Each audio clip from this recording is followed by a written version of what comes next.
الحمدللہ رب العالمین والصلاة والسلام علی سید الاشرف الانبیاء والمرسلین اما بعد فاعوذ باللہ من الشیطان الرجیم بسم اللہ الرحمن الرحیم جزا اللہ عنا محمد ما هو اہلہ۔ جی آسٹریلیا سے ایک سوال آیا میرا پرسنل میں، ہمارے ایک اسلامی بھائی ہیں۔ سب سے پہلے تو ان کو سلام کرتا ہوں کہ آپ اس طرح کے سوال کرتے ہیں، جو ذہن میں آتا ہے سوال پوچھنی بھی چاہیے، اور کیونکہ کہا جاتا ہے کہ سوال ہی آدھا علم ہے، علم کی کنجی سوال ہے، تو پوچھنی چاہیے۔ اور میری بھی کوشش رہتی کہ حتی الامکان جو بھی علم میں ہوا اسے عرض کرنے کی کوشش کروں، یا تو احادیث وغیرہ ڈھونڈ کر کے۔ آپ کا سوال کا لب لباب یہ ہے کہ بچہ پیدا ہونے پر بچے کے کان میں اذان کیوں دی جاتی ہے، اس میں حکمت کیا ہے؟ دیکھیں، سب سے پہلے میں ایک حدیث پاک کا مفہوم عرض کروں گا کہ حضرت ابو رافع رضی اللہ تعالیٰ عنہ فرماتے ہیں کہ میں نے رسول کریم صلی اللہ تعالیٰ علیہ وسلم کو دیکھا کہ جب حضرت حسن رضی اللہ تعالیٰ عنہ حضرت فاطمہ رضی اللہ تعالیٰ عنہا کے گھر پیدا ہوئی تو آپ صلی اللہ تعالیٰ علیہ وسلم نے ان کے کان میں اذان دی۔ اس لیے بچے کی پیدائش کے بعد ایک سنت عمل جیسا ہو گیا کہ اس کے دائیں کان میں اذان اور بائیں کان میں اقامت، جو نماز سے کہی جانے والی تکبیر ہے،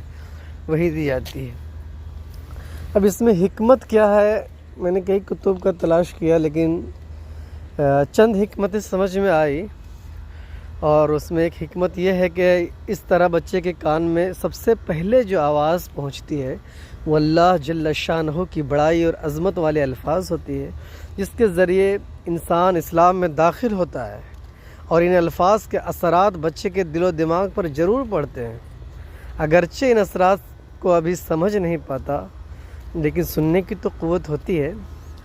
ایک حکمت اور ہے کہ اس کی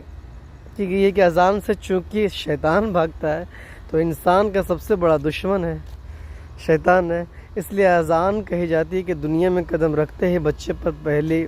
بار شیطان کا قبضہ نہ ہو۔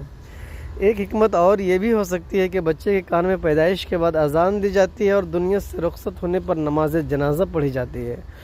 گویا جیسے عام نمازوں کے لیے اذان دی جاتی ہے، کچھ دیر بعد نماز پڑھی جاتی ہے۔ اسی طرح تمام انسانوں کو یہ سمجھانا مقصود ہوتا ہے کہ پیدا ہونے بعد ہی اذان دی گئی ہے، اس اذان کے بعد تمہاری نماز جنازہ جلد ہونے والی ہے، اس لیے اس تھوڑی سی دیر میں آخرت کی تیاری کرو تاکہ مرنے کے بعد پچھتانا نہ پڑے۔ جو ناقص علم میں رہا میں نے عرض کر دیا، امید ہے کہ اس بات کا خلاصہ ہو گیا ہوگا۔ اللہ تعالی ہم سب کو اہدنا الصراط المستقیم پہ چلائے۔